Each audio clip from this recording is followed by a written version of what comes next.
नमस्कार, स्वागत है आपका। मैं हूं आपके साथ अनंत त्यागी। अब खबरों में पूरा हिसाब किताब के लिए डिनर तक का इंतजार आपको नहीं करना होगा। पूरा खबर आपको एक एक करके दिखाएंगे। डिनर तक के लिए आपको खबरों का इंतजार नहीं करना होगा। आपसे ताल्लुक रखती हर खबर आपको दिखाएंगे शाम 7 बजे की चाय के साथ, जो कि हर खबर आप चाहते हैं वो हर खबर होगी आपके सामने और आप ही के अंदाज में, ठीक वैसे ही जैसे कि आप चाह रहे होंगे, जैसे कि सोच रहे होंगे। यानी bulletin with no waste of time, no confusion, to the point. और सबसे पहले बताते हैं आपको कि आज क्या कुछ बिग एंड बोल्ड में खास खबरें होने वाली। उन खबरों पर एक एक करके आपको नजर बताते हैं क्या कौन सी न्यूज है। आज सबसे पहले बात होगी राइट हैंड की अतीक अहमद के कि छठा बेटा राज खोलने वाला है। और राज क्या है? जो राज अगर है सामने, तो राज सामने आने के बाद कौन कौन वो लोग होंगे जिनके ऊपर मुश्किलें बढ़ जाएंगी, आज आपको बिग एंड बोल्ड में दिखाने वाले हैं। आज की दूसरी खबर देखिए। आज की दूसरी खबर होगी 1100 करोड़ रुपए का वारिस कौन होगा अतीक अहमद के गैंग के अंदर। क्या इस रकम को लेकर के, संपत्ति को लेकर के फूट पड़ जाएगी या फिर इसका कोई एक वारिस है जिसको तय कर दिया गया, दिखाएंगे आपको। आज की अगली बड़ी खबर देखिए जरा। बिग एंड बोल्ड में अब अगला नंबर किसका है? मुख्तार अंसारी अब कांप रहा है। सूत्र बता रहे कि मुख्तार अंसारी ने अपने बैरक से बाहर निकलना छोड़ दिया कि अगला नंबर मेरा ना हो जाए, क्योंकि यूपी के सीएम आदित्यनाथ योगी ने साफ कह दिया कि अब उत्तर प्रदेश में माफिया का कोई डर बाकी रहेगा नहीं। इसी बीच अगली बड़ी खबर क्या होगी आप देखिए जरा। आज की अगली बड़ी होगी प्रधानमंत्री नरेंद्र मोदी के उस फैसले की जो कि अपने आप में एक गेम चेंजर होने वाला है। वो फैसला क्या है, कैसे ये गेम चेंजर साबित हो सकता है, बताएंगे आपको। लेकिन सबसे पहले इस वक्त की बड़ी खबर होगी इसकी। बट देखिए कि बिग एंड बोल्ड की पहली अहम खबर उमेश पाल मर्डर जुड़ी हुई। उमेश पाल मर्डर केस में कोल्ट पिस्तौल का इस्तेमाल किया गया, वो तस्वीरें सामने आ चुकी हैं। असद का वीडियो सामने आया। एसटीएफ के सूत्रों के हवाले से बड़ी खबर सामने आ रही है कि कोल्ट पिस्तौल से उमेश पाल का मर्डर किया गया।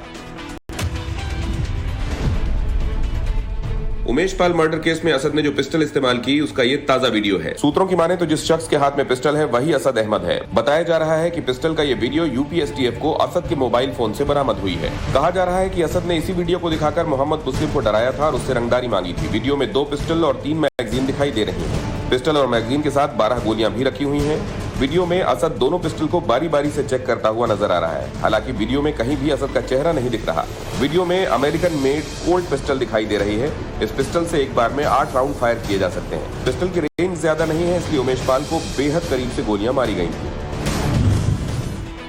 तो बिग एंड बोल्ड में अगली बड़ी खबर, शाइस्ता परवीन का राइट हैंड गिरफ्तार हो चुका है। नाम असद कालिया को एसटीएफ ने गिरफ्तार कर लिया। बिग एंड बोल्ड ब्रेकिंग आपको बता रहे हैं, शाइस्ता परवीन का राइट हैंड गिरफ्तार हो चुका है। एसटीएफ ने गिरफ्तार किया। इस गिरफ्तारी के बाद कई अहम राज सामने होंगे। असद कालिया को छठा बेटा शाइस्ता मानती है। शाइस्ता के धंधा संभालता है असद कालिया, जिसको एसटीएफ ने गिरफ्तार किया। गिरफ्तारी के बाद पूछताछ में कई बड़े खुलासे सामने हो सकते हैं। तो बिग एंड बोल्ड में अगली बड़ी खबर होगी प्रयागराज से। एसटीएफ ने 40 सीसीटीवी फुटेज जुटाए हैं जो कि अतीक मर्डर के छुपे हुए राज को सामने रखेगा। स्टेशन रोड से लेकर के अस्पताल तक के जितने सीसीटीवी थे, 40 के 40 सीसीटीवी की डीवीआर निकाल ली गई और उनकी छानबीन करते हुए अब इस मर्डर की पूरी तहकीकात करते हुए हर राज सामने होगा। तो सीसीटीवी फुटेज में छुपे हुए मर्डर के राज को अब पुलिस तलाश करके सामने रखने वाली है। 4 दिन की पुलिस रिमांड पर अतीक अशरफ हत्याकांड के तीनों शूटर्स को भेज दिया गया। एसआईटी की टीम तीनों आरोपियों से पूछताछ करेगी। इस मामले में क्राइम सीन को वापस मौके पर जाकर के रिक्रिएट किया जाएगा, पूरा एक्शन दोहराया जाएगा वहां पर क्या हुआ। पुलिस रिमांड पर इस वक्त अतीक और अशरफ के हत्यारे हैं। कोर्ट ने एसआईटी को 4 दिन की रिमांड भी सौंप दी है। अब एसआईटी के अधिकारी आरोपियों से पूछताछ करेंगे, सीन को रिक्रिएट करवाएंगे और फिर हर एक कड़ी को खोल करके आपके सामने रख दिया जाएगा। अगली बड़ी खबर क्या है? अगली बड़ी खबर अतीक अहमद मर्डर केस से जुड़ी भी वही खबर है जहां शाहगंज थाने के एसओ को सस्पेंड कर दिया गया। एसआईटी की रिपोर्ट सामने आई। एसआईटी की रिपोर्ट के बाद कार्रवाई की गई। 2 एसआई 2 कांस्टेबल भी सस्पेंड कर दिए गए। इस मामले में लापरवाही बरतने का उनके ऊपर आरोप है। स्पेशल इन्वेस्टिगेशन टीम लगी हुई थी। एसआईटी की टीम सामने आने के बाद, रिपोर्ट सामने आने के बाद यह फैसला लिया गया है। बिग एंड बोल्ड खबर आज आपके लिए। अगली बड़ी खबर, नैनी जेल के पूर्व जेलर ने नवभारत पर आकर खुलासा किया। पूर्व जेलर नाम एसके पांडे, उन्होंने कहा कि अतीक ने कहा था कि इतनी गोली मारूंगा कि तुम पोस्टमार्टम के लायक नहीं रहोगे। अतीक की हनत का एक और सबूत सामने आया जहां चश्मदीद खुद बता रहा है जेल में अतीक से मिलने उस वक्त के बड़े बड़े नेता आते थे। ये खुद पूर्व जेलर ने टाइम्स नाउ नवभारत से बातचीत करते हुए खुलासा किया है। अगली अहम खबर है के गुर्गे गुड्डू मुस्लिम से जुड़ी हुई। कॉन्ट्रैक्ट किलर है गुड्डू मुस्लिम। यूपीएसटीएफ चीफ ने बयान दिया है देसी बम बनाने में गुड्डू मुस्लिम एक्सपर्ट है और पूरा हवाला का नेटवर्क अतीक का गुड्डू मुस्लिम संभालता था। आईएसआई को अतीक की तरफ से पेमेंट भी गुड्डू मुस्लिम करवाता था और वही पूरे नेक्सस को, पूरे जाल को संभालता था। तो एक के बाद एक बड़ी खबरें लगातार जारी हैं। अतीक अहमद से जुड़ी एक और अहम खबर राजस्थान से सामने आई। माउंट आबू में भी अतीक की प्रॉपर्टी है। एक होटल में अतीक अहमद की साझेदारी सामने आई है। ये साझेदारी के सबूत जैसे ही सामने आए तो यूपी पुलिस ने होटल मालिक से पूछताछ की और पूछताछ का खुलासा जैसे ही होगा तो कई और राज भी अतीक की प्रॉपर्टी को लेकर के सामने आने वाले हैं।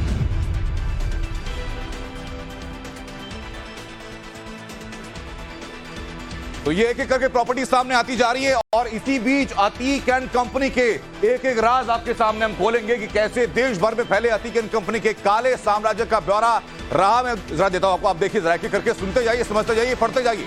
प्रयागराज में 1400 करोड़ की संपत्ति थी। बड़ी संख्या में प्रॉपर्टी पर कब्जा किया हुआ था। जितने पॉश इलाके थे वहां पर बेनामी संपत्ति अपनी बनाई हुई थी। लखनऊ में एक बंगला कुर्क किया गया, कीमत उसकी 8 करोड़ रुपए। गोमती नगर में 400 वर्ग मीटर की एक अवैध जमीन पर अतीक कंपनी का कब्जा था। भैंसौरा में 51 बिस्वा अवैध जमीन को अपने पास रखा हुआ था। दिल्ली के शाहीन बाग में, दिल्ली के ओखला में कई करोड़ की प्रॉपर्टी का मालिक अतीक का गैंग और अतीक अहमद था। बेनामी प्रॉपर्टी रियल स्टेट से जुड़ी हुई ये जामिया नगर में अपार्टमेंट था, ऑफिस स्पेस था। उसके अलावा हरियाणा के गुरुग्राम में 5 डमी कंपनियां थी। उन कंपनी की डिटेल बताऊंगा, लेकिन डमी कंपनीज के जरिए करोड़ों रुपए की संपत्ति हासिल की गई थी, बनाई गई थी और सभी कंपनियां रियल स्टेट कारोबार से जुड़ी हुई हैं। शाइस्ता के भाई ऑपरेट करते थे इन तमाम कंपनियों को। तो वहीं गुजरात में भी कुछ कारोबारियों के साथ पार्टनरशिप की बात सामने आई है। अपराध की काली कमाई को इस तरीके से अलग अलग जगह पर निवेश किया गया और न सिर्फ यहां तक बल्कि मुंबई में बिल्डर्स के साथ पार्टनरशिप, होटल और प्रॉपर्टी में निवेश किया गया था। निवेश के लिए शेल कंपनी बनाई गई। अगली अहम खबर वीकेंड बोर्ड में बताते हैं आपको जल्दी से। मुख्तार अंसारी की बीवी अफशा पर इनाम घोषित कर दिया गया है। शाइस्ता की तरह अफशा पर भी इनाम घोषित किया गया। अफशा अंसारी पर 50,000 का इनाम घोषित किया गया। यूपी के गाजीपुर पुलिस के रडार पर अब मुख्तार अंसारी की पत्नी अफशा भी आ चुकी है। 50,000 का इनाम अफशा पर घोषित कर दिया गया। तो अतीक अहमद के मर्डर के बाद मुख्तार अंसारी के चेहरे पर अब एक खौफ नजर आ रहा है। बता रहे हैं लोग अब अपनी जेल से, अपनी सेल से बाहर निकलना मुख्तार ने बंद कर दिया। मुख्तार के डर की वजह क्या है, दिखाते हैं रिपोर्ट के जरिए आप। माफिया अतीक अहमद की हत्या के बाद बांदा जेल में बंद माफिया मुख्तार अंसारी की सुरक्षा बढ़ाई गई है। मुख्तार अंसारी की बैरक में सीसीटीवी से नजर रखी जा रही है। बांदा जेल के बाहर पीएसी भी तैनात कर दी गई है। सूत्रों की माने तो अतीक के मर्डर के बाद ही मुख्तार अंसारी का बर्ताव बदला हुआ है। जेल में मुख्तार पर कड़ी नजर रखी जा रही है। जेल कैंपस की सुरक्षा की जिम्मेदारी 150 जवान संभाल रहे हैं। बताया जा रहा है कि अतीक के मर्डर के बाद Mukhtar Ansari high security cell से बाहर ही नहीं निकल रहा।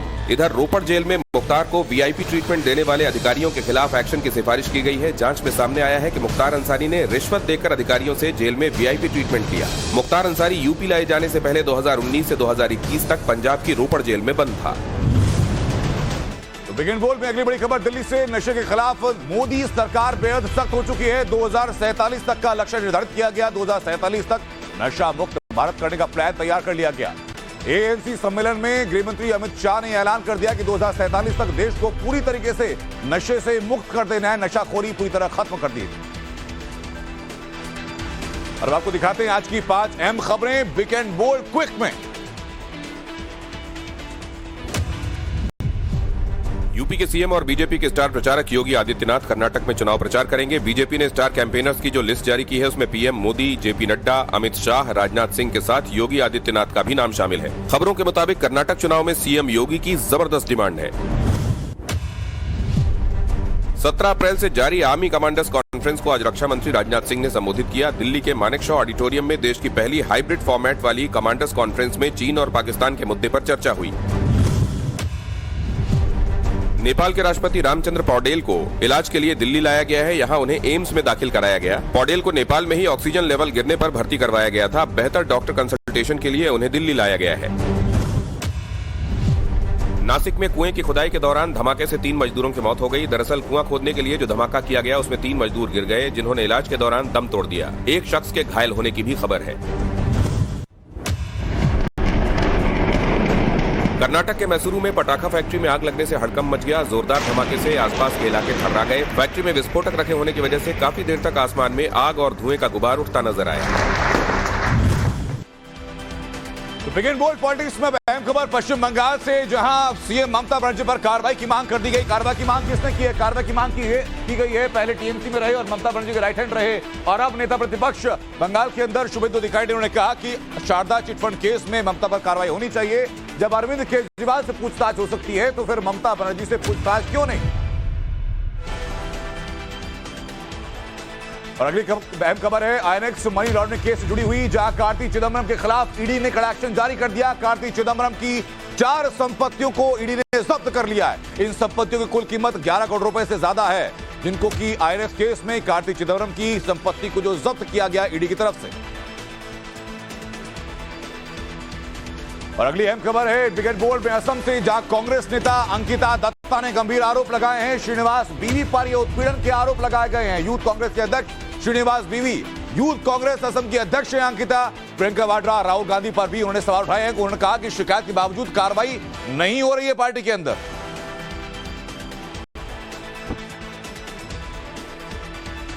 अगली अहम खबर है कर्नाटक की राजनीति से, जहां सूडान में फंसे भारतीयों पर राजनीतिक उबाल। कर्नाटक के लोगों को वापस कौन लाएगा, कह रहे हैं सिद्धारमैया। सिद्धारमैया के सवाल हैं एस जयशंकर की तरफ से जवाब दिए गए कि जिंदगी दांव पर है, आप इस मामले में राजनीति ना करें।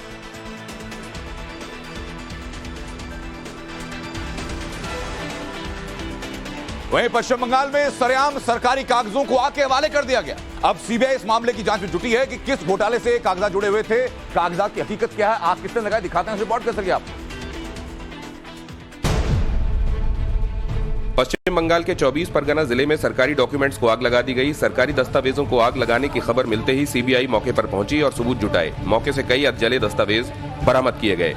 डॉक्यूमेंट्स किस विभाग के थे पता नहीं चल पाया है। माना जा रहा है कि दस्तावेज शिक्षक भर्ती घोटाले से जुड़े हुए हो सकते हैं, लेकिन इसकी पुष्टि नहीं हुई। मौके से फॉरेंसिक टीम ने दस्तावेजों के सबूत जुटाए हैं। जले और अधजले कागजात को फॉरेंसिक लैब भेजा गया है। जिस जमीन पर दस्तावेज जलाए गए उसके मालिक को हिरासत में लेकर पूछताछ हो रही है। डॉक्यूमेंट्स के बिहार के माइनिंग बिजनेस से जुड़े होने के या फिर कोयला घोटाले से जुड़े होने की बातें भी हो रही हैं। हालांकि ये साफ है कि सबूत मिटाने के लिए ही इन दस्तावेजों को आग के हवाले किया गया।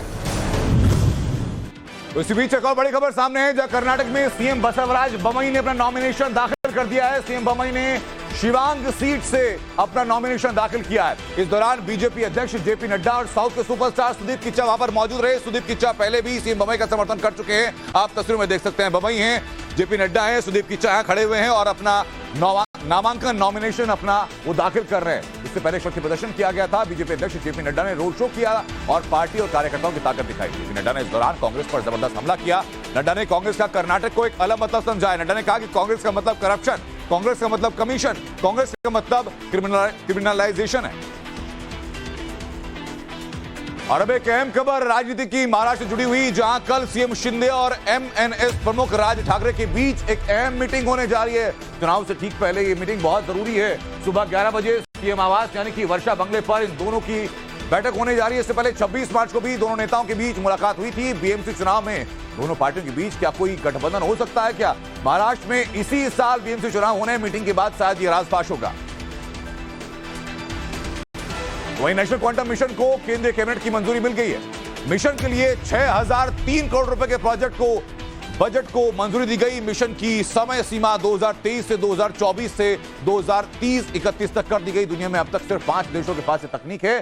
भारत क्वांटम टेक्नोलॉजी का इस्तेमाल करने वाला 6ठा देश बन चुका है दुनिया में। America, Canada, France, Austria, Finland और चीन के बाद अब भारत इस फहरिस्त में सामने आ चुका है, जहां क्वांटम टेक्नोलॉजी का इस्तेमाल किया जाना है। अब आपको दिखा दें पूरे दिन की 5 अहम सियासती खबरें बिग एंड बोल्ड क्विक के जरिए। मोदी की अध्यक्षता में आज केंद्रीय कैबिनेट की बैठक हुई, जिसमें कई ऐतिहासिक फैसले लिए गए। बैठक में सिनेमेटोग्राफी बिल 2023 और नेशनल क्वांटम मिशन को मंजूरी दी गई। क्वांटम तकनीक आम कंप्यूटर से कई गुना ज्यादा डेटा काफी कम समय में प्रोसेस कर सकती है। कांग्रेस सांसद शशि थरूर ने प्रधानमंत्री मोदी की जमकर तारीफ की। 25 अप्रैल को मोदी केरल को वंदे भारत ट्रेन का तोहफा देने जा रहे हैं। इसी को लेकर थरूर ने पीएम मोदी का जिक्र किया। कहा, विकास की बात राजनीति से आगे होनी चाहिए। महाविकास अघाड़ी के गठबंधन को लेकर संजय राउत ने बड़ा दावा किया। राउत के मुताबिक अगर देश और महाराष्ट्र में अभी चुनाव होते हैं तो गठबंधन लोकसभा की 40 और विधानसभा की 185 से ज्यादा सीटों पर जीत दर्ज करेगा। राउत ने 2024 में बीजेपी की सीटें कम होने का भी दावा किया। कर्नाटक के धारवाड़ में बीजेपी युवा मोर्चा के कार्यकर्ता की चाकुओं से गोदकर हत्या कर दी गई। जानकारी के मुताबिक ये हत्या आपसी रंजिश में की गई। हालांकि पुलिस ने अभी तक आरोपियों को गिरफ्तार नहीं किया है, लेकिन 3 युवकों से पूछताछ चल रही है। पीएम मोदी 25 अप्रैल को दादरा एवं नगर हवेली और दमन एवं दीव के दौरे पर जा रहे हैं, जहां वो सिलवासा में मेडिकल कॉलेज का उद्घाटन करेंगे और यूनियन टेरिटरी को करीब 4800 करोड़ की परियोजनाओं की सौगात देंगे। इसके साथ ही पीएम मोदी दमन में 16 किलोमीटर लंबा रोड शो भी करेंगे।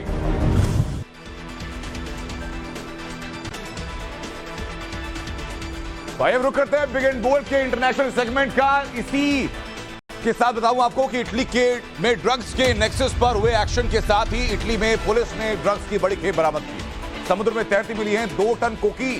पूर्वी सिसिली के समुद्र में तैरते हुए कोकीन के पैकेट मिले हैं। इस ड्रग्स की इसी खेप को 70 वाटरप्रूफ पैकेजेस में सील किया गया था। फिशिंग नेट में ट्रैकिंग डिवाइस के साथ समुद्र में छोड़ा गया था, जिसको जब्त कर लिया गया।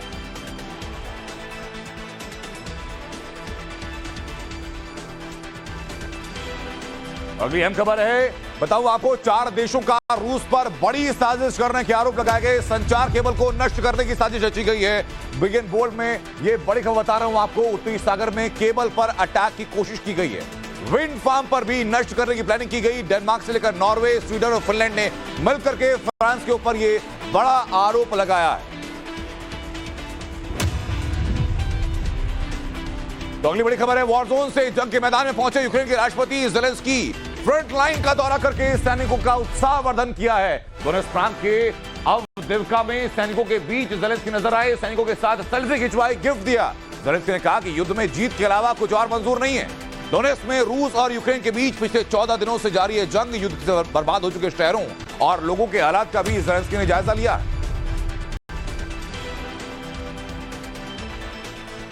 और अगली अहम खबर है सूडान से। सूडान में सेना और विद्रोहियों के बीच सीज फायर हो चुकी है।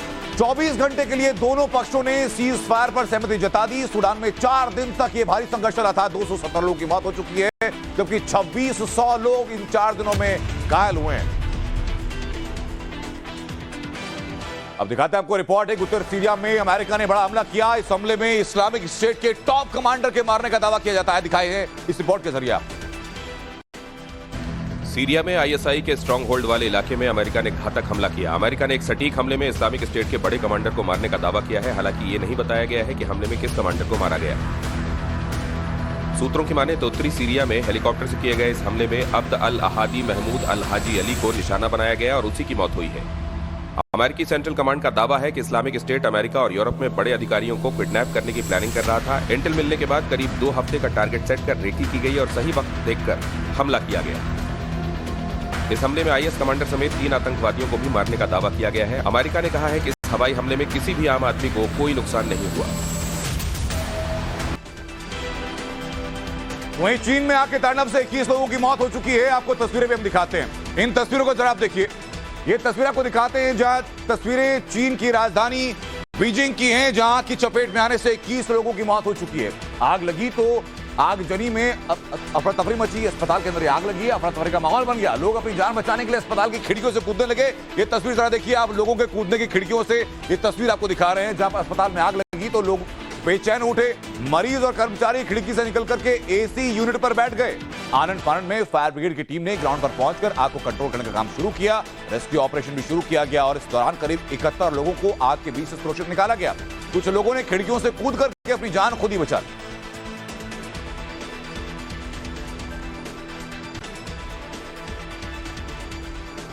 बिग एंड बोल्ड में आपको हमने दिखाया था कि किस तरह एलन मस्क की कंपनी स्पेस एक्स दुनिया के सबसे बड़े रॉकेट स्टारशिप की लॉन्चिंग में जुट चुकी है। नासा स्टारशिप के लैंडर से ही अपने आर्टेमिस मून मिशन को अंजाम देने की तैयारी कर रहा है। इसमें इंसान को चांद पर भेजा जाएगा। नासा ने मस्क की कंपनी के साथ इस मिशन के लिए 23,000 करोड़ रुपए और 9,000 करोड़ रुपए के 2 कॉन्ट्रैक्ट किए हैं। जाहिर है कि कैसे इस दुनिया में एक बार फिर चांद को फतेह करने की शुरुआत के तौर पर देखा जा रहा है। आपको जल्दी से बता दें कि स्पेस प्रोग्राम पर खर्च करने वाले दुनिया के टॉप 10 देश कौन से हैं, उनका नाम थोड़ा सुनिए। अमेरिका 5 लाख करोड़ का बजट है। चीन 97,000 करोड़ का बजट है। इसके अलावा नाम आता है जापान का 40,000 करोड़ रुपए खर्च किए जा रहे हैं। फ्रांस में 34,000 करोड़ का बजट, रूस 27,000 करोड़ रुपए, जर्मनी 20,000 करोड़ रुपए, भारत 15,000 करोड़ रुपए, तो इसके अलावा इटली 14,000 करोड़ रुपए।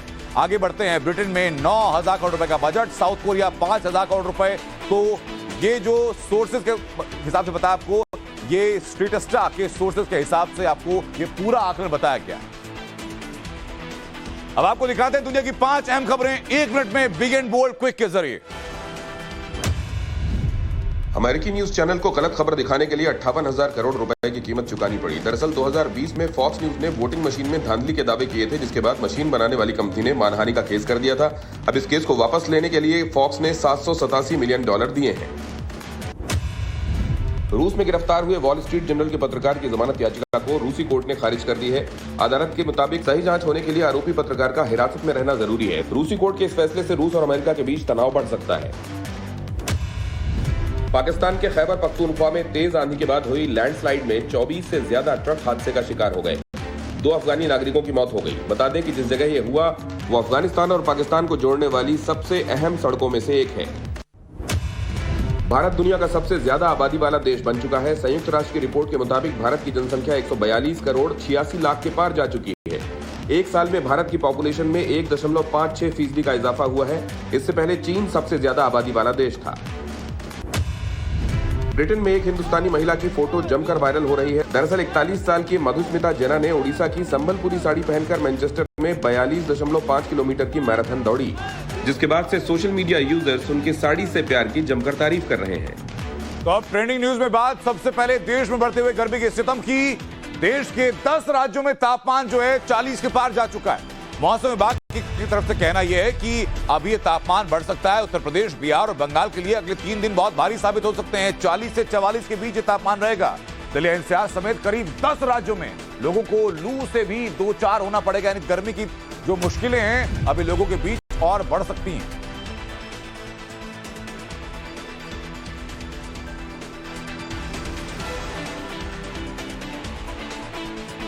एक तरफ मौसम विभाग ने गर्मी पर अलर्ट जारी कर दिया, तो दूसरी तरफ देश के कुछ राज्यों में मौसम बदलने की संभावना जताई जा रही है। जम्मू कश्मीर शामिल है, लद्दाख शामिल है, हिमाचल प्रदेश में मौसम बदलने जा रहा है। कई इलाकों में बारिश और बर्फबारी का अलर्ट भी जारी हो चुका है। पंजाब, हिमाचल प्रदेश और उत्तराखंड में आने वाले दिनों में ओले गिरने का अलर्ट है। और उत्तर भारत के राज्य हरियाणा, चंडीगढ़, दिल्ली और राजस्थान में आंधी तूफान की संभावना है। महाराष्ट्र, ओडिशा के तटीय इलाकों में भी मौसम बदलने की संभावना है। आंधी तूफान देखने को भी इन तटीय इलाकों में मिल सकता है। नहीं कि एक तरफ जहां 44 डिग्री तक तापमान होगा तो एक जगह बर्फबारी होगी, तो कई राज्यों में आंधी तूफान का सामना लोगों को करना पड़ सकता है। अब आपको बिग एंड बोल्ड में बात होगी कोविड की। उत्तर भारत में भी अब कोविड डराने लगा है। 24 घंटे के अंदर 38% केस बढ़ चुके हैं। 10,542 नए मरीजों की पुष्टि हो चुकी है। केरल हो, दिल्ली हो, महाराष्ट्र हो, सबसे ज्यादा केस इन 3 जगहों पर हैं। उत्तर प्रदेश, राजस्थान में कोविड संक्रमितों का आंकड़ा बढ़ता है। बढ़ते कोरोना को लेकर के एक्शन में सरकार आ चुकी है। लोगों से जरूरी सावधानी और मास्क लगाने की अपील भी की गई है। कई शहर ऐसे हैं जहां मास्क को कंपलसरी कर दिया गया है।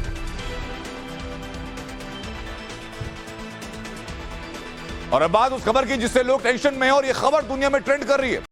नौकरी में बड़े पैमाने पर छंटनी की तैयारी में है मेटा। इस बार 10,000 कर्मियों की नौकरी जा सकती है। ये बड़ी खबर है। मेटा के सीईओ मार्क जकरबर्ग ने इस बात की तरफ इशारा किया।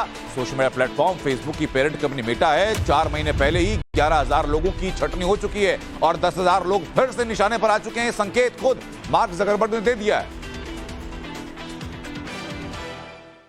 वहीं मध्य प्रदेश के शहडोल में 2 मालगाड़ियों की भीषण टक्कर हुई। टक्कर के बाद रेल यातायात पूरी तरीके से बाधित हो चुका है। दिखाते हैं आपको पूरी खबर इस रिपोर्ट के जरिए। मध्य प्रदेश के शहडोल में भीषण ट्रेन हादसा हुआ। 2 मालगाड़ियां आपस में टकरा गईं। घटना सिंहपुर रेलवे स्टेशन के पास हुई।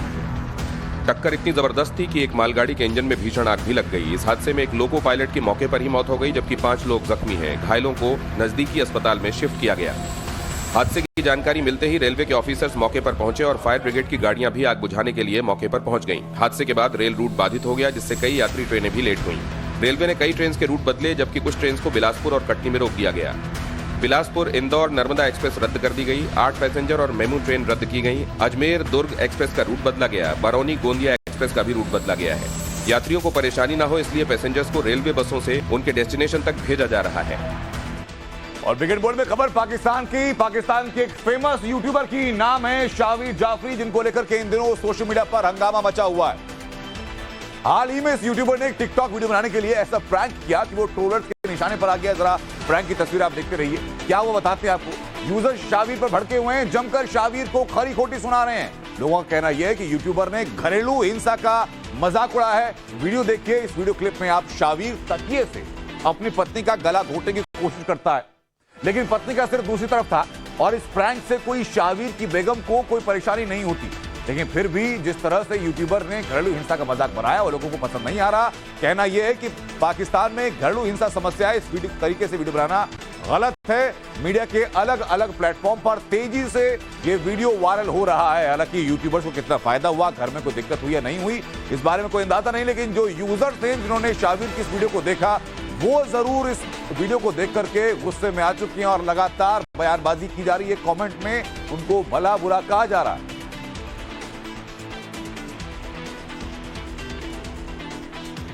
अब बात आपसे जुड़ी हुई, लीवर को शरीर का पावर हाउस कहा जाता है। बॉडी का सबसे ज्यादा ये पावर हाउस है जो कि ज्यादा शराब पीने से खराब हो जाता है, ये तो हम सब जानते हैं। लेकिन आज की तारीख में शराब से कोसों दूर रहने वाले लोग फैटी लीवर से जूझ रहे हैं। ये कॉमन प्रॉब्लम के तौर पर उभर रहा है। आज वर्ल्ड लीवर डे पर आपको बताएंगे क्यों लीवर से जुड़ी बीमारी लोगों में बढ़ती जाती है। वैसे कोविड के बाद शराब नहीं पीने वालों में लीवर प्रॉब्लम 25% तक बढ़ी है।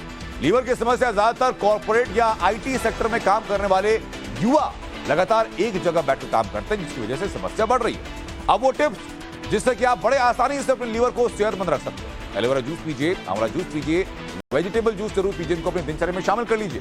खाने में फाइबर वाली चीजों का इस्तेमाल ज्यादा कीजिए। गेहूं हो, ज्वार हो, बाजरा हो, जई हो, दलिया हो, स्प्राउट्स हो, ओट्स हो, ये अनाज फायदेमंद साबित होंगे। अखरोट और बादाम खाने से लीवर सेहतमंद बना रहता है। अब दिखाते हैं आपको दुनिया की 5 ट्रेंडिंग खबरें क्विक 5। अमिताभ बच्चन ने चैट जीपीटी से अपना ब्लॉग लिखवाने की इच्छा जाहिर की है। हालांकि बहुत जल्द उन्होंने अपने फैसले को बदल लिया। अपने ब्लॉग में अमिताभ बच्चन ने लिखा कि एक ऐसा इंस्ट्रूमेंट है जो इंसान के महत्व को खत्म कर देगा। सीनियर बच्चन ने इसके बाद फैंस के साथ एआई जेनरेटेड फोटोज भी शेयर की। कल यानी 20 अप्रैल को साल 2023 का पहला सूर्य ग्रहण लगने वाला है, जो कि हाइब्रिड भी होगा। ऐसा ग्रहण 100 साल में एक बार लगता है। दरअसल इसे हाइब्रिड सूर्य ग्रहण इसलिए कहा जाता है क्योंकि ये पूर्ण सूर्य ग्रहण, आंशिक सूर्य ग्रहण और वलयाकार सूर्य ग्रहण के बीच की अवस्था होगी। सोना चांदी की कीमतों में इस समय जबरदस्त हलचल देखी जा रही है। अक्षय तृतीया से 3 दिन पहले सोना 13 अप्रैल के अपने हाई से 1651 रुपए कम हो चुका है। आज सोने का भाव 59,720 रुपए प्रति 10 ग्राम पर आकर रुका, जबकि चांदी 14 अप्रैल के अपने हाई से 4,700 रुपए कम हुई है। कर्नाटक के धारवाड़ में एक वाहन से 7 किलो 700 ग्राम सोना जब्त हुआ है, जिसकी कीमत 5 करोड़ के करीब बताई जा रही है। पुलिस के मुताबिक ये सोना बेलगाम से बेंगलुरु बिना डॉक्यूमेंट के ट्रांसपोर्ट किया जा रहा था। फिलहाल आरोपी पुलिस हिरासत में है और पूछताछ जारी है। इग्नो में जूनियर असिस्टेंट कम टाइपिस्ट के लिए अप्लाई करने की कल आखिरी तारीख है। एप्लीकेंट्स इग्नो की ऑफिशियल वेबसाइट पर जाकर अप्लाई कर सकते हैं। इस जॉब के लिए क्वालिफिकेशन सिर्फ 12वीं पास होना चाहिए और हिंदी इंग्लिश में टाइपिंग स्पीड 40 शब्द प्रति मिनट होनी चाहिए। और बिगेट बोर्ड में आपको दिखाते हैं हिंदुस्तान के इतिहास की अद्भुत झलक, जिसे देखकर आपको भी अपनी विरासत पर गर्व होगा। ये बताते हैं आपको, आज की बात होगी आभानेरी चांद बावड़ी। राजस्थान के दौसा में 1300 साल पुरानी बावड़ी है। रेन वाटर हार्वेस्टिंग की सबसे पुरानी जल संरचना है। गुर्जर प्रतिहार वंश के राजा मिहिर भोज ने इसको बनवाया था। 13 मंजिली बावड़ी है, 100 फीट से ज्यादा गहरी है।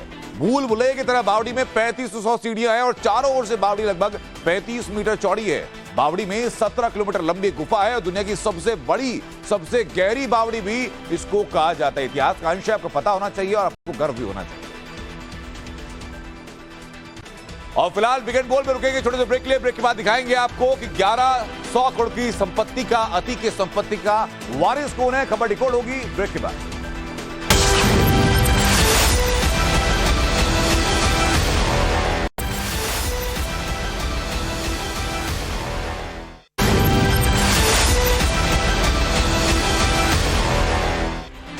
तो बिगेट बोल में बात माफिया डॉन अतीक अहमद जी मर्डर के 4 दिन बाद भी बड़े खुलासों का सिलसिला लगातार जारी है। प्रयागराज से लेकर हरियाणा तक माफिया की अरबों की संपत्ति का खुलासा हो चुका है, जो कि बेनामी है। लेकिन सवाल यह कि इस बेनामी संपत्ति का असली हकदार कौन होने जा रहा है, दिखाते हैं आपको इस रिपोर्ट के जरिए।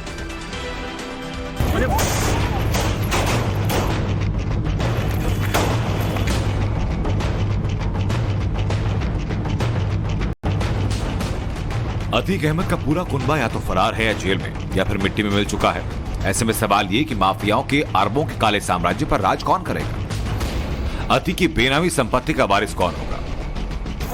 अतीक के खौफनाक मर्डर के बाद उसकी पत्नी शाइस्ता और तमाम शूटर यूपी एसटीएफ के रडार पर है। शाइस्ता परवीन फरारी काट रही है। अशरफ की पत्नी जैनब फरार है। अतीक की बहन आयशा का कुछ पता नहीं। अतीक का बेटा उमर लखनऊ जेल में है। अतीक का दूसरा बेटा नैनी जेल में है। अतीक का बहनोई अखलाक भी जेल में है। ऐसे हालात में अतीक के गैंग में चर्चाएं होने लगी कि अतीक के काले कारोबार का क्या होगा। बागडोर अतीक का सबसे करीबी गुर्गा असद काले संभालेगा, जिसे शाइस्ता अपना छठा बेटा भी मानती है और जो फिलहाल यूपी एसटीएफ की गिरफ्त में है। यह रंगदारी के कारोबार का मुखिया होगा माफिया अतीक का शातिर बमबाज गुड्डू मुस्लिम। अतीक के काले साम्राज्य के बंटवारे को लेकर कहीं गैंग में ही आपसी संघर्ष न हो जाए, इसलिए भी अतीक के वारिस की चर्चाएं और जोर पकड़ रही हैं। इस बीच अतीक के 11,000 करोड़ के कारोबार पर लगातार कई अहम खुलासे सामने आ रहे हैं। अतीक का कारोबार प्रयागराज से लेकर मुंबई और मध्य प्रदेश से लेकर हरियाणा तक फैला है। अतीक और उसके भाई अशरफ की हत्या के बाद रोजाना नए खुलासे हो रहे हैं। अतीक अहमद की हजारों करोड़ की संपत्ति और उसका साम्राज्य न ही केवल यूपी में बल्कि देश के कई हिस्सों में पाए जा रहे हैं। राजधानी दिल्ली के जामिया नगर में भी अतीक के एक प्रॉपर्टी की जानकारी मिली है। इस वक्त हम जामिया नगर में हैं। ठीक मेरे पीछे आप देख सकते हैं कि ये ओखला विलेज का जामा मस्जिद है और ठीक मेरे दाहिनी तरफ एक बिलाल नाम का एक होटल है, रेस्टोरेंट है। आप जब जामिया नगर के इस गली से आगे बढ़ते हैं तो आपको हम उस इमारत की तरफ लेके जाते हैं जहां पर अतीक की प्रॉपर्टी की जानकारी मिली है। बताया जा रहा है कि जैसे आप इस गली में दाखिल होते हैं तो ये जो मकान आपको दिख रहा है, ये करीब 4 मंजिला ये जो अपार्टमेंट है, इसमें पहला अपार्टमेंट बताया जा रहा है ये अतीक की प्रॉपर्टी है। कई सालों से ये फ्लैट जो है बंद पड़ा हुआ है। इसकी स्थिति देख के भी ऐसा ही लग रहा है क्योंकि इसके दरवाजे खिड़की जो है सब टूटे पड़े हुए हैं। एसटीएफ को प्रयागराज से लेकर हरियाणा के गुरुग्राम तक कई प्रॉपर्टी की जानकारी मिली। अब अतीक की अकूत संपत्ति का ब्यौरा जानिए। फना एसोसिएट्स प्राइवेट लिमिटेड गुरुग्राम, ये कंपनी अतीक के नाम से है। फना एसोसिएट प्राइवेट लिमिटेड 2 गुरुग्राम, ये पत्नी शाइस्ता के नाम पर है। जाफरी एस्टेट लिमिटेड गुरुग्राम, शाइस्ता के नाम पर कंपनी है। एमजे इंफ्रालैंड एलएलपी गुरुग्राम, शाइस्ता के भाई के नाम पर कंपनी है।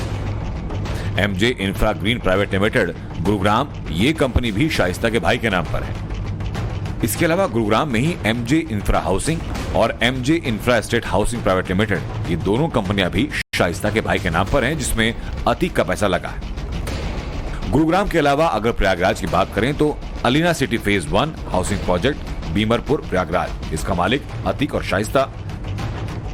Ahmad city housing project Bakshi Moda और धामपुर, इसका मालिक भी अतीक और शाइस्ता।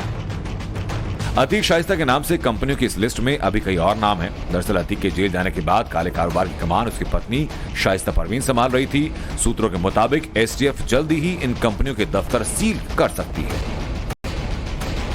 के बारे में नोन है, ऐसे ये खुली किताब की तरह हो चुका है। अब इसके बारे में जो इन्वेस्टिगेशन प्रयागराज पुलिस ने किया है वो बहुत ही उम्दा कैटेगरी की है और अब इनके बहुत सारे एसोसिएट्स जो प्रीवियसली नोन नहीं थे, जैसे स्वयं उनके ब्रदर इन लॉ अखलाक जो मेरठ में रहते थे और सरकारी डॉक्टर थे, वो इस गैंग को लगातार मदद करते थे उसकी लॉजिस्टिक्स में, उसके शूटर्स को शेल्टर देने में, और अब उस ग्रुप का खुलासा हो गया। इस तरह बहुत से अन्य लोग भी प्रकाश में आए हैं और ये उम्मीद है कि ये गैंग पूरी तरह से क्रश हो जाएगा। रंगदारी, गुड्डा टैक्स, संपत्तियों पर कब्जा करने के अलावा हथियारों की सप्लाई करके अतीक ने अरबों का यह अकूत साम्राज्य खड़ा किया। अतीक का हवाला कनेक्शन पहले सामने आ चुका है। अतीक आईएसआई से हथियार लेता था। गुड्डू मुस्लिम के जरिए हवाला से पेमेंट होती थी। अब ये हवाला रूट क्या है समझिए जरा। पेमेंट के लिए मुंबई से बेंगलुरु फिर काठमांडू नेटवर्क का इस्तेमाल होता था। काठमांडू से दुबई और फिर अबू धाबी पैसा पहुंचता था और वहां से पाकिस्तान के इस्लामाबाद में आईएसआई तक पेमेंट पहुंचता था। यानी सारा कारोबार बेहद सिस्टमैटिक तरीके से चलाया जा रहा था, जिसके सबूत अतीक अहमद के उस दफ्तर से भी मिले जिस पर बुलडोजर चलाया गया था। तो अतीक अहमद ने अपनी कंपनियां बनाई थी, उसमें एक कंपनी अतीक ट्रेडर भी थी, dealer in ferrous and non ferrous metal scrap, scrap का कारोबार हुआ करता था, उसमें अतीक ट्रेडर नाम से ये कंपनियां थीं।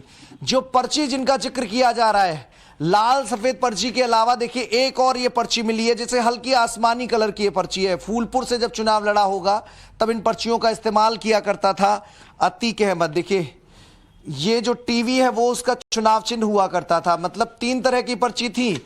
ये इस पर्ची की कीमत क्या थी वो भी जानने समझने की कोशिश करेंगे, क्योंकि सफेद और गुलाबी पर्चियों के रेट तो सबके सामने आ गए हैं।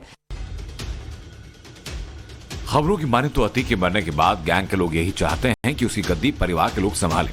ऐसे में भी सिर्फ 3 नाम सामने आ रहे हैं, जिसमें जाहिर तौर पर सबसे पहले नंबर पर है शाइस्ता परवीन, नंबर 2 अतीक का बेटा उमर और नंबर 3 अतीक का दूसरा बेटा अली। अतीक की पत्नी शाइस्ता परवीन बीते 41 सालों से अतीक की सबसे बड़ी राजदार है। अतीक 6 साल से जेल में था तो बाहर बैठकर शाइस्ता ही उसकी जमीन से लेकर गैंग तक के सारे काले धंधे संभाल रही थी। किससे कितनी रंगदारी लेनी है, किसे कब धमकी देनी है, कैसे हिसाब किताब रखना है, ये सब कुछ बीते सालों से अतीक की पत्नी शाइस्ता परवीन ही देख रही थी। माफिया की ये बीवी अब यूपी पुलिस की मोस्ट वांटेड है। शाइस्ता पर 4 केस दर्ज हैं और 50,000 का इनाम है। अब तक की जांच में साफ ये हो पाया कि उमेश पाल को ठिकाने लगाने का आदेश अतीक का जरूर था, लेकिन बाहर रहकर सारी प्लानिंग शाइस्ता ने की। वो ही इस पूरे हत्याकांड की मास्टरमाइंड थी। खबर यह कि शाइस्ता ही इस वक्त अतीक गैंग की गॉडमदर है और इसलिए न तो बेटे असद के एनकाउंटर के बाद उसके जनाजे में शामिल हो पाई और न ही पति अतीक के मर्डर के बाद शौहर का आखिरी बार चेहरा देख पाई। अतीक अहमद मुंबई के वर्सोवा इलाके में एक 9 मंजिला होटल बनाना चाहता था। ऐसे में उसके कुछ पार्टनर्स यहाँ पर मुंबई में मौजूद थे। ये बिजनेस पार्टनर्स कौन हैं? और सिर्फ बिजनेस पार्टनर्स ही नहीं, अगर अंडरवर्ल्ड कनेक्शन की बात करें तो लगातार अंडरवर्ल्ड से पुराने संबंध की जानकारी भी जो है वो एजेंसियों के सामने है, चाहे ऐसे में अबू सलेम हो या फिर डी कंपनी का नेटवर्क। तो क्या शाइस्ता परवीन इसी अंडरवर्ल्ड के नेटवर्क का इस्तेमाल करके कहीं मुंबई में तो नहीं छुपी है? कहीं उसके जो बिजनेस पार्टनर्स रह चुके हैं, क्या उन लोगों ने तो कोई मदद नहीं की है? ये तमाम वो सवाल है जिसकी वजह से अतीक अहमद की पत्नी शाइस्ता परवीन की तलाश मुंबई में भी जोरों शोरों से शुरू है। हालांकि खबर यह भी कि अतीक के गुर्गे चाहते हैं कि अतीक के बेटे उमर और अली माफिया की इस काली दुनिया की बागडोर संभालें। असल में अतीक ने अपने बेटों को बचपन से गुंडागर्दी की ट्रेनिंग दी। आपको याद होगा कि कम उम्र में अपने मामा की शादी में अतीक के शहजादों का धनाधन गोलियां चलाते वीडियो काफी आया। अब अतीक के गुर्गे उसका अक्स उमर में देख रहे हैं, जो इस वक्त लखनऊ जेल में बंद है। अतीक अहमद का बड़ा बेटा उमर 12वीं में अपनी क्लास का टॉपर रहा।